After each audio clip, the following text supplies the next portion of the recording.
Hello दोस्तों, आज आप लोगों का फिर से स्वागत है हमारे एक नए यूट्यूब चैनल बजट गार्डनिंग पे। आज हम जानेंगे कि मिराकुलान एक प्लांट ग्रोथ रेगुलेटर को कब, कहाँ और कैसे सही ढंग से इस्तेमाल कर सकते हैं। तो चलिए इस वीडियो के मेन पार्ट्स को शुरू करते हैं। बाज़ार में तरह तरह के पीजीआर है, जैसा कि Miraculan, Planofix, Biovita X, all win, super gold, ये सब तरह तरह के पीजीआर है। उन सब के यूज़ प्लांट के ऊपर डिपेंड करते हैं। जैसा कि मिराकुलान है, वो प्लांट के ओवरऑल ग्रोथ पे सहायक है, और प्लेनोफिक्स फल या फूल, बायोविटा एक्स प्लांट की जो माइक्रो न्यूट्रिएंट की डिफिशिएंट है वो पूरी करती है। आज हम इन सब में सबसे ज़्यादा चलने वाले पीजीआर के बारे में जानेंगे। मिराकुलान सबसे आसानी से बाज़ार में उपलब्ध है और इसका दाम भी सस्ता है, इसलिए ये हम गार्डनर के बीच बहुत ही एक लोकप्रिय है। मिराकुलान में उसका जो मेन इंग्रेडिएंट है वो है ट्राइकोंटानोल EC 0.05%, और उसका जो ब्रांड नेम है वो है मिराकुलान। तो अगर आपको किसी वजह से मिराकुलान नहीं मिलता बाज़ार में, तो ट्राइकोंटानोल ग्रुप के किसी भी कंपनी के पीजीआर ले सकते हैं।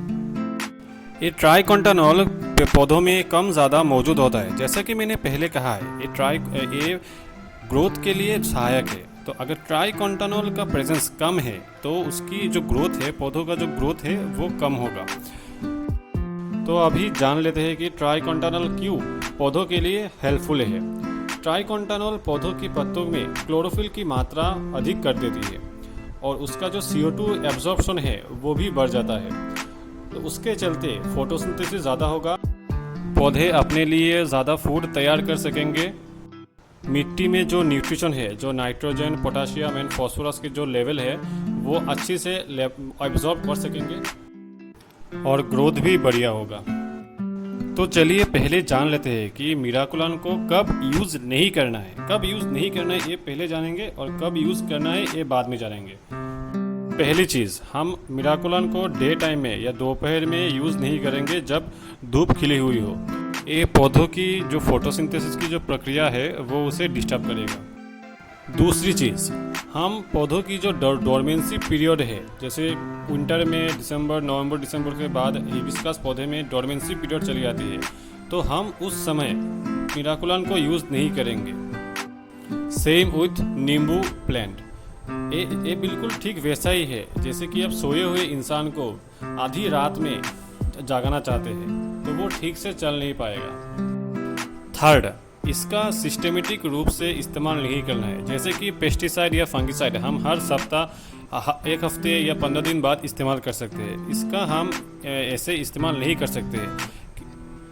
अगर आप सिस्टेमेटिक रूप से इसका इस्तेमाल करेंगे तो एक टाइम ऐसा आएगा कि प्लांट अपनी ग्रोथ रोक देगा और इसका कोई फ़ायदा नहीं होगा।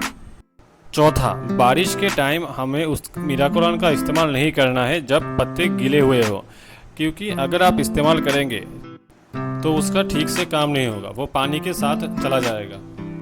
मिराकुलान को पौधे एब्जॉर्ब करने के लिए मिनिमम 4 से 5 घंटा चाहिए, तो उसके बीच अगर बारिश हो तो मिराकुलान का इफेक्ट उतना नहीं होगा। Same with fungicide and pesticide, उसे भी हम लोग बारिश के टाइम इस्तेमाल नहीं कर सकते हैं। अब जानते हैं कि मिराकुलान को कब इस्तेमाल करना है। पहला, पौधों की ग्रोथ स्टेज में, जैसे कि कोई 1-2 महीने का प्लांट है, परमानेंट प्लांट। सीजनल प्लांट की बात अलग है। 1-2 महीने का अगर कोई प्लांट है तो आप उसे मिराकुलान दे सकते हैं बेहतर ग्रोथ के लिए। दूसरा, जब सीजन स्टार्ट हो रहा हो, यानी जब विंटर ख़त्म हो रहा हो फरवरी मार्च में, तब जो परमानेंट प्लांट है तब उसका इस्तेमाल, मिराकुलान का इस्तेमाल कर सकते हैं। तीसरी चीज़, अगर आप मिराकुलान को इस्तेमाल करना है तो उसे हमेशा हमेशा हमेशा सुबह ही इस्तेमाल करिए, जब सुबह का जो धूप है वो खिला नहीं हो। जैसे कि 6-7 बजे धूप खिलने के बाद उसका इस्तेमाल ना करें। चौथी चीज़, अगर कोई प्लांट डोरमेंसी में चला गया था और सीज़न स्टार्ट होने के बाद भी वो डोरमेंसी पीरियड से नहीं उठ रहा है, नींद नहीं खुल रहा है, तो अब उसे आप मिराकुलान यूज़ कर सकते हैं और बोल सकते हैं कि भाई साहब, प्लांट साहब, आप नींद से उठ जाइए, आपका टाइम आ गया है।